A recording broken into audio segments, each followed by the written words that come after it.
కేవలం ప్రెగ్నెన్సీ లేడీస్కి చేసే స్కాన్ తనకెందుకు చేయిస్తున్నారని నిలదీస్తుంది. అప్పుడు సమాధానం చెప్పగలవా? ఆ భయం నాకు కూడా ఉంది భార్గవి. అందుకే తనకి స్కానింగ్ అని చెప్పాను తప్ప దేనికో నేను చెప్పలేదు.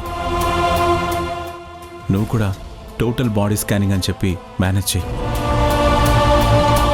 ఏం జరిగిందో తనకే తెలియని పరిస్థితుల్లో ఉన్నప్పుడు ఈ విషయం తెలిస్తే తను తట్టుకోలేదు. అందుకే తన గతం తనకు తెలిసే వరకు ఇలాంటి విషయాల్లో చాలా సున్నితంగా మనం మేనేజ్ చేయాలి. తనకెక్కడా అనుమానం రాకుండా చూసుకోవాలి. అదే ప్రయత్నం చేస్తున్నాము. కానీ ఎక్కడైనా పొరపాటు జరిగితే ఎలా అన్న భయంతోనే 1-2 సార్లు క్రాస్ చెక్ చేసుకుంటున్నానంతే. ఉండు, తన ప్రెగ్నెన్సీ రిపోర్ట్ ఇస్తాను.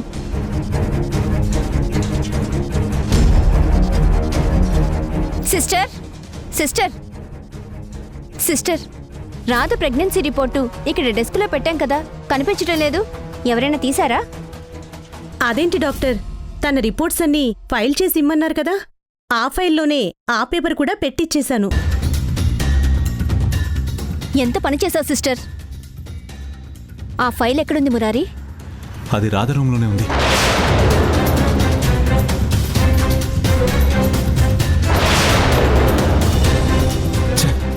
ఏదైతే జరగకూడదని భయపడుతున్నామో అదే జరిగేలా ఉంది. పొరపాటున రాధ ఆ ఫైల్ చెక్ చేసిందంటే అందులో తన ప్రెగ్నెన్సీ కన్ఫర్మేషన్ రిపోర్ట్ చదువుతుంది. దాంతో తను ప్రెగ్నెంట్ అన్న నిజం బయటపడుతుంది. ఇప్పుడేం చేయాలి? తొందరగా వెళ్ళి మురారి. ఎటువంటి పరిస్థితుల్లో కూడా రాధ ఆ ఫైల్ చదవకూడదు. వెళ్ళు త్వరగా. ఓకే భార్గవి. ఎంత పని చేసావు నర్స్.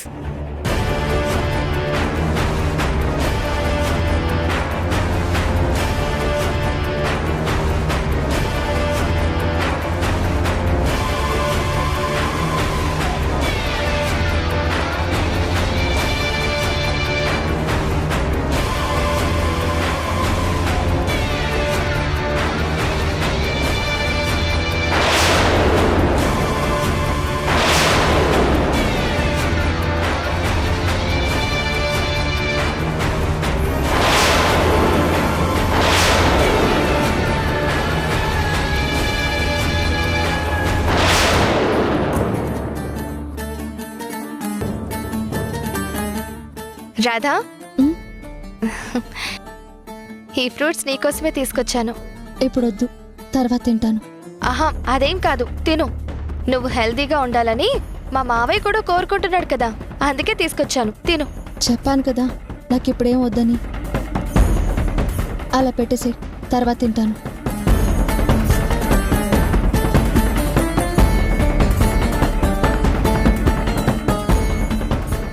నువ్వు నాతో ఏదో మాట్లాడదామని వచ్చావని నాకు అర్థమవుతుంది. ఏంటో చెప్పు. చాలా థ్యాంక్స్ రాధా. మీ ఊరు గురించి, నువ్వు పెరిగిన అనాథాశ్రమం గురించి మేమే నీతో చెప్పామని, నువ్విక్కడున్నా కూడా నీకు ఎలాంటి ప్రయోజనం ఉండదు, నువ్వే బయటకెళ్ళి తెలుసుకోవాలని నేను అమ్మ నీతో చెప్పామని, నువ్వు ఆ మాట ఎక్కడ చెప్తావో అని మేమిద్దరం ఎంతో భయపడ్డాం. కానీ నువ్వు మా గురించి ఆలోచించి మా పేర్లు చెప్పనందుకు నీకు థ్యాంక్స్ చెప్పాలని వచ్చాను. నేను అబద్ధం చెప్పడం లేదు రాధా. నువ్వు ఇంట్లో నుంచి వెళ్ళిపోవడానికి ఒక రకంగా మేమే కదా కారణం. నువ్వు వెళ్ళిపోయావని అమ్మమ్మ మావయ్య ఎంతో బాధపడ్డారు. పొరపాటున నువ్వు ఆ మాట చెప్పుంటే ఈ ఇంట్లో పెద్ద గొడవ జరుగుండేది. నువ్వు మా గురించి ఆలోచించి చెప్పలేదు కదా, అందుకే నీతో మాట్లాడదామని వచ్చాను. ఒక విధంగా ఆ మాట మీరే చెప్పినా నేను వెళ్ళిపోవడానికి కారణం మాత్రం మీరు కాదు. ఎందుకంటే ఈ ఇంట్లో నాకు గొప్ప స్థానం ఉందని ఇంట్లో అందరూ నా గురించి చెప్తున్నారు. కానీ అసలు నేనేంటో తెలియకుండా ఈ ఇంట్లో నా స్థానం ఏంటో నేను నిర్ణయించుకోలేను. ఇక్కడి నుంచి నేను 6 నెలల ముందు వెళ్ళిపోయానని చెప్తున్నారు. 6 నెలల్లో ఏదో జరిగింది అంటున్నారు. నా గతాన్ని ఇక్కడి నుంచి నేను వెళ్ళాక 6 నెలల కాలంలో ఏం జరిగిందో ముందు నేను తెలుసుకోవాలి. అప్పుడే అసలేంటన్నది పూర్తిగా నాకు తెలుస్తుంది. అది ఇక్కడ ఉన్నంత వరకు తెలియదని నాకు అర్థమైంది కాబట్టి అది తెలుసుకునే ప్రయత్నంలోనే నేను వెళ్ళాను. అంతేకాని మీరు చెప్పారని కాదు. నాకు నేను నిర్ణయించుకున్నాను కాబట్టే నేను వెళ్ళాను. అందుకే ఆంటీ అడిగినప్పుడు నేను మీ పేరు చెప్పకుండా ఇది నా నిర్ణయం అని చెప్పాను. కానీ ఇప్పుడు ఆ అవకాశం కూడా లేకుండా మీ అమ్మమ్మ నా దగ్గర మాట తీసుకున్నారు. పెద్దావిడ అంత బాధపడుతూ ఒక మాట అడిగేసరికి ఆవిడికి మాట ఇవ్వకుండా ఉండలేకపోయాను. ఇప్పుడు ఆవిడ మాట కట్టుబడి నేను ఇక్కడే ఉంటే నేనేంటో ఎలా తెలుసుకోవాలో అర్థం కాక, నాకేం జరిగిందో ఎలా తెలుస్తుందో తెలియక నాలో నేనే మదన పడుతున్నాను. కానీ తప్పకుండా నాకేం జరిగిందనేది తెలిసే ఆధారం ఎక్కడో ఒకటి ఉంటుంది. దాని గురించి అన్వేషించాలి.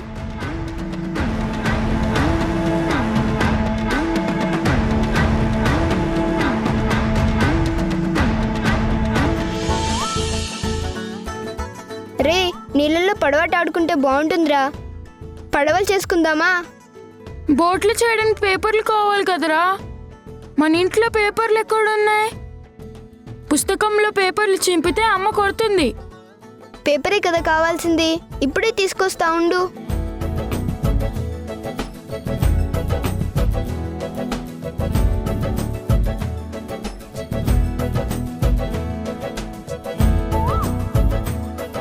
రే, ఇదిగోరా పేపరు. ఇదెక్కడరా? అమ్మ సిటీకి వెళ్తే మావయ్య గాజులు పెట్టాడు కదా, ఆ గాజులతో పాటు వచ్చింది. అందుకే ఆ గాజులు మంచం మీద పడేసి ఈ పేపర్ తెచ్చాను. పడవలు చేసుకుందాం.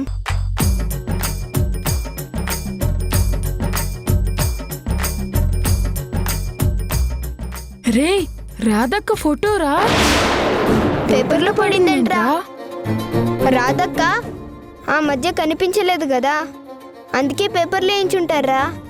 చాలా రోజులైంది కాబట్టి ఇప్పుడు మనకి కనిపించింది. అరే చిన్న,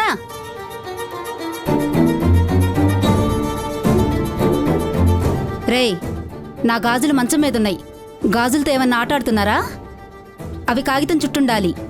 మంచం మీద పడేసున్నాయేంట్రా? ఏమో, మాకేం తెలీదు, మేమేం చేయలేదు. ఇక్కడేం చేస్తున్నారు? లోపలికి పదండి.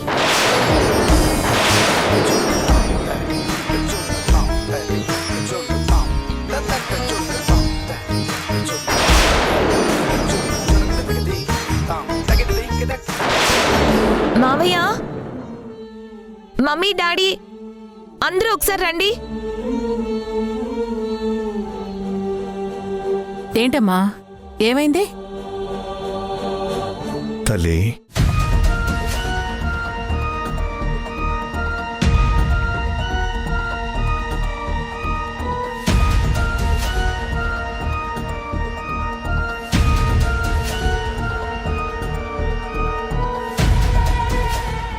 ఏంటే అందర్నీ ఒకేసారి రమ్మన్నావు? దేని గురించి? ఒక విషయం మాట్లాడాలి బామ్మ. అందరి ముందే మాట్లాడాలి, అందరికీ తెలియాలి.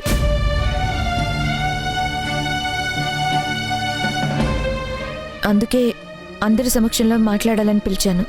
ఏంటి చాందరి, నువ్వేంటి ఇలా మాట్లాడుతున్నావు? అసలు ఇవన్నీ ఇక్కడ మాట్లాడాల్సిన అవసరం ఏముంది?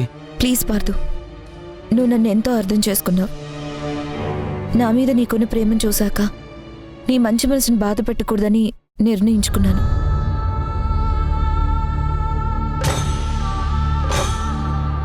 అందుకే ఈరోజు ఈ విషయాన్ని తేల్చాలని అందరినీ పిలిచాను. అసలేంటో చెప్పకుండా మీ ఇద్దరు ఏదేదో మాట్లాడుకుంటుంటే మాకేం అర్థమవుతుంది? ఇంతకీ నువ్వు దేని గురించి మాట్లాడాలనుకున్నావో ముందు అది చెప్పు. బామ్మ, పార్థు ఏంటో, పార్థు గతం ఏంటో మనందరికీ తెలుసు. పార్థు ఒకప్పటి శివాని తెలిసాక ఈ ఇంట్లో జరిగిన పరిణామాలు కూడా అందరం చూసాం.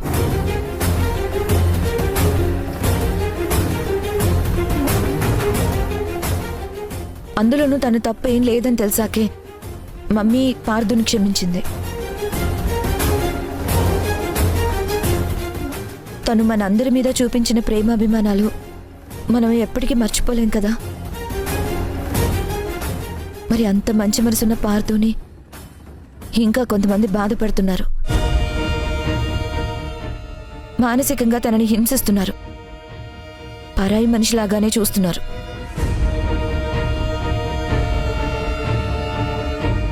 అది నా భర్త తట్టుకోలేకపోతున్నాడు మమ్మీ. అందుకే తన గురించే నేను మాట్లాడాలని వచ్చాను. తప్పే చేయని మనిషిని శిక్షించాలని అనుకోవడం పొరపాటు అవుతుంది. అనుకోకుండా జరిగిన దాని విషయంలోనే ఆవేశాలు అనర్థాలు దారితీశాయి.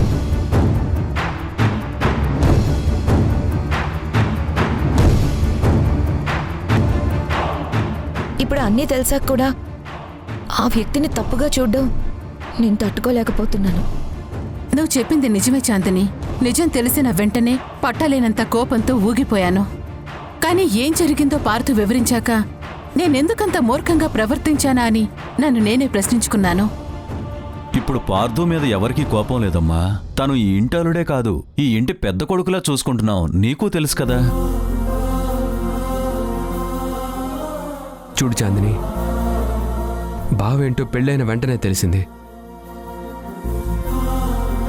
తన మంచితనం ఏంటో, తన కుటుంబం గురించి తీసుకునే బాధ్యత ఏంటో ప్రతి క్షణం నిరూపించుకుంటూనే ఉన్నాడు. కానీ ఒక నిజం తెలిసాక అనుకోని అలజడి ఒకటి రేగింది. ఇప్పుడు అన్నీ సర్దుకున్నాయి. భావని ఎవరూ తప్పుగా చూడడం లేదు, పరాయి మనిషిగా కూడా చూడటం లేదు. ఈ ఇంటి అల్లుడిగా తనకెంత గౌరవం ఇస్తున్నామో ఈ ఇంటి మనిషిగా తను అంతే బాధ్యతగా చూసుకుంటున్నాడు. ఇంకా తనకి బాధ కలిగిందంటే ఎందుకో చెప్తే తప్పకుండా సరిదిద్దుకుంటాం. చాందిని, భర్త బాధపడితే భార్యకి బాధ అనిపించడం సహజం. అదే అన్యోన్యమైన దాంపత్యానికి అసలైన నిదర్శనం. ఎవరికి వారే యమునా తీరే అన్నట్టుంటే అది సంసారం అనిపించుకోదమ్మా. తప్పక సాధిస్తున్న జీవితం అనిపించుకుంటుంది.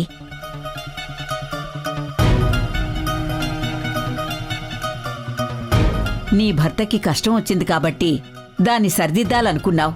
కానీ ఆ కష్టం ఎవరి వల్ల వచ్చిందో కూడా నువ్వు చెప్పాలమ్మా. అప్పుడే తప్పెక్కడ జరిగిందో తెలుస్తుంది. ఏం చేయాలనే దానికి పరిష్కారం దొరుకుతుంది. నేను అందరి ముందు ఈ విషయం చెప్తున్నాను. ఇది ఒక్కరికి వర్తిస్తుందన్న సంగతి నాకు తెలుసు, వింటున్న వాళ్ళకి తెలుసు. అది ఎవరో అన్నది నేను దాచాల్సిన అవసరం లేదు. నేను వాళ్ళని అడుగుతున్నాను. మావయ్య, పార్థు నాకు భర్త కన్నా ముందు మీకు కొడుకు, మీ రక్తాన్ని పంచుకు పుట్టిన మనిషి, మీ ఇంటి మనిషి. మీ మనిషి, మీ పెంపకం ఎంత గొప్పగా ఉంటుందో వదిని చూస్తే అర్థమవుతుంది. అందరి గురించి మంచిగా ఆలోచించే మనుషులు మీరు, అత్తయ్య. మరి మీ గుణాలే మీ పిల్లలకు కూడా వస్తాయి కదా. వదిన ఎంత గొప్పగా ఆలోచించింది, కుటుంబం గురించి ఎంత బాధ్యత తీసుకుంటుంది, అందరి గురించి ఎలాంటి నిర్ణయాలు తీసుకుంటుందన్నది మనందరికీ తెలుసు. మరి అలాంటి ఇంటి నుంచే కదా నా భర్త కూడా వచ్చింది. తన రక్తం కూడా అదే కదా. తను కూడా గొప్పగానే ఆలోచిస్తాడు.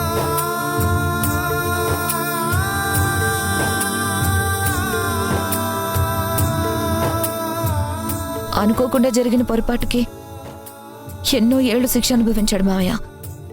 నిజం తెలిసాక కూడా అందరి కోపాన్ని చవి చూశాడు. ఒక ఇంటి అల్లుడుగా అత్తగారి కోపాన్ని భరించాల్సిన అవసరం తనకి లేదు. ఒక భర్తగా భార్య అన్ని మాటలు అంటూ సాధిస్తుంటే పడవలసిన అవసరం లేదు. అయినా సరే తన వల్ల ఒక పొరపాటు జరిగింది కాబట్టి అవన్నీ సహించి దాని గురించి తను వివరణించుకున్నాడు. అందులో తను తప్పలేదని తెలుసుకున్నాం కాబట్టి పార్థు గొప్పతనం ఏంటో మేమందరం ఆలోచించాం.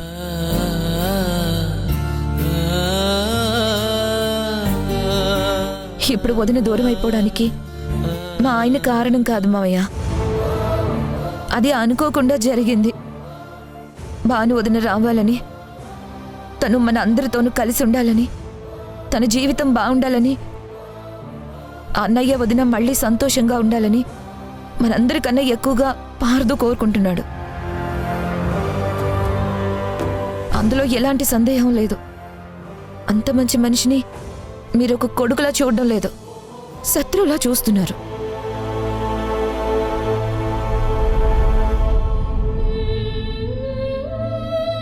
తన వల్లే వదిన ఇంటికి దూరమైందని మీరు అనుక్షణం తనను అంటున్న మాటలు నా భర్త భరించలేకపోతున్నాడు మావయ్య. ఒక పక్క నన్ను కంటికి రెప్పలా చూసుకోవాలా? ఈ ఇంటి బాధ్యతే తీసుకోవాలా? తండ్రిగా మీ నుంచి వస్తున్న ఈ వ్యతిరేకతని తట్టుకొని నిలబడాలా? ఒక మంచి మనిషికి ఇంతకన్నా పెద్ద శిక్షలు ఇంకే ఉంటాయి. తను అనుభవించాల్సిన శిక్ష ఈ ఇంటికి దూరం అయినప్పుడే అనుభవించాడు మావయ్య.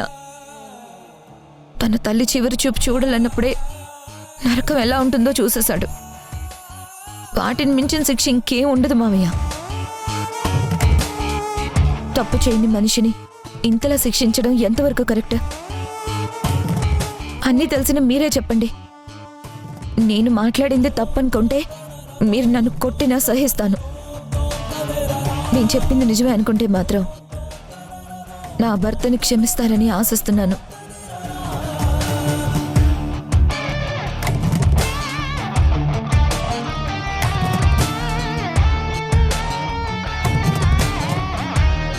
అమ్మ చాందిని, తండ్రి కొడుకుల్ని కలపడానికా నువ్వు ఇంత పెద్ద మీటింగ్ పెట్టావు?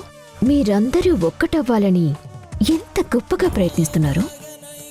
తల్లి, నిజానికి క్షమాపణ అడగాల్సింది నేనమ్మా. నేనే అడగాలి.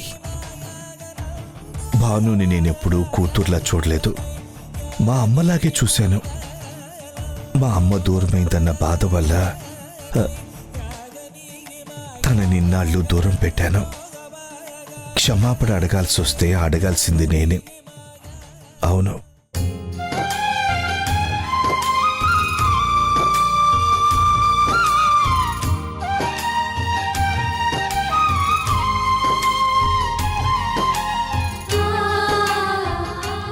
బాబు, నేను నీకు తండ్రినైనా నువ్వే నన్ను క్షమించాలి. వద్దు నాన్న, మీరెప్పుడూ క్షమించు అని నన్ను అడగద్దు. నేనెప్పుడూ మీ అభిమానాన్నే కోరుకుంటాను, మీ ఆశీర్వాదాన్ని, అనురాగాన్ని కోరుకుంటాను.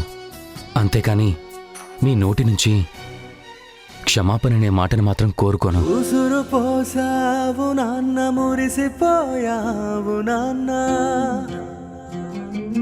నడత నేర్పావు నాన్న, భవిత మార్చావు నాన్న, వేలు పట్టుకొని దారి చూపిన దైవం నీవు నాన్న. చల్లగా ఉండయ్యా.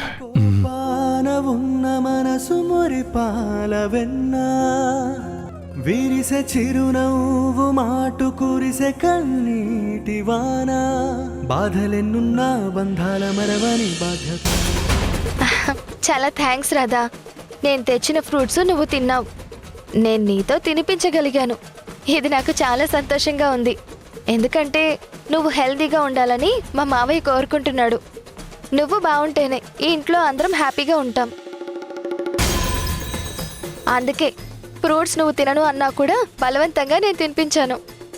ఇప్పుడు నాకు చాలా సంతోషంగా ఉంది. మీరందరూ నా మీద చూపిస్తున్న అభిమానానికి నాకు చాలా సంతోషంగా ఉంది. కానీ నాకు అర్థమైంది రాధా, నీ ప్రాబ్లం ఏంటో నీకు తెలియాలి అంటావు. మరి ఆ ప్రాబ్లం ఎలా తెలుస్తుంది? మార్గం ఏముంటుంది? నీ తలకి దెబ్బ తగిలింది, ట్రీట్మెంట్ చేశారు. నువ్వు 3 రోజులు స్పృహ లేకుండానే ఉన్నావు. తీరా స్పృహ వచ్చాక నువ్వు గతాన్ని మర్చిపోయావు. మరి నీకేమైందో తెలియాలి అంటే నీ మెడికల్ రిపోర్ట్స్ తెలియాలి. అంతకు మించి ఎలా తెలుస్తుంది?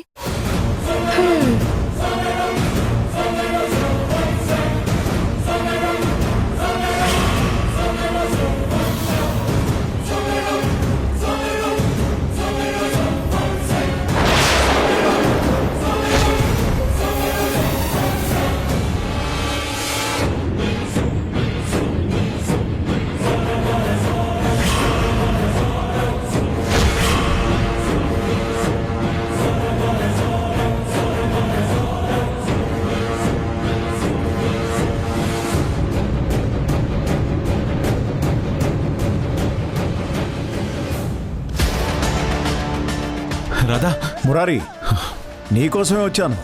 నీతో మాట్లాడదాం అనుకుంటే నువ్వేంటి అలా వెళ్ళిపోతున్నావు? రా కూర్చో. ఏంటి రుద్రప్ప గారు, నాతో మాట్లాడేది ఏముంటుంది? ఈ ఇంటికి ఊరికి పెద్ద అమ్ముంది కదా, అమ్మతో మాట్లాడండి.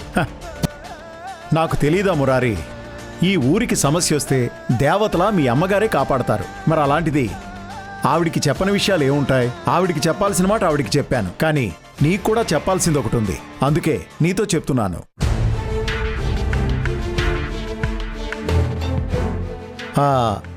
ఈ ఊరు మొత్తాన్ని కంటికి రెప్పలా కాపాడే కుటుంబం మీది. అలాంటిది మీ మీద అటాక్ జరిగిందంటే దానంత తేలిగ్గా ఎవరూ తీసుకోవట్లేదు. అది ఎవరు చేశారనే దాని గురించే అందరం వెతుకుతున్నాం. మేము కూడా వెతుకుతున్నాం రుద్రప్ప గారు. వాళ్ళు తప్పకుండా దొరుకుతారు. అసలు ఎందుకు చేశారో ఎవరు చేశారో తెలిసాక ఏం చేయాలో నిర్ణయించుకుంటాం. చేయించింది మీ ఎదురుగా ఉన్న వ్యక్తి అని తెలిస్తే అప్పుడు ఈయన పరిస్థితి ఏమవుతుందో చితక్కొట్టి చీరేస్తారేమో. నాకెందుకు తెలీదు మురారి. ఈ ఇంటికి ఏదైనా జరిగిందంటే మీరు ఊరుకోరు, ఈ ఊళ్ళో వాళ్ళు ఊరుకోరు. కానీ ఇప్పటికే మీరు చాలా సమస్యల్లో ఉన్నారు. పాపం మన మురారి పరిస్థితి తలుచుకుంటే నాకు చాలా బాధగా ఉంది.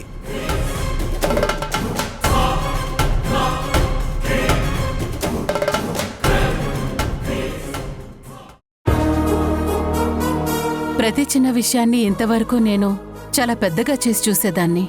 కానీ భాను నన్ను పూర్తిగా మార్చేసింది. ఇంటి విషయంలో తను తీసుకున్నటువంటి బాధ్యత గాని, మీ అందరి విషయంలో తను చూపించినటువంటి కేరింగ్ గాని నన్ను పూర్తిగా మార్చేసింది.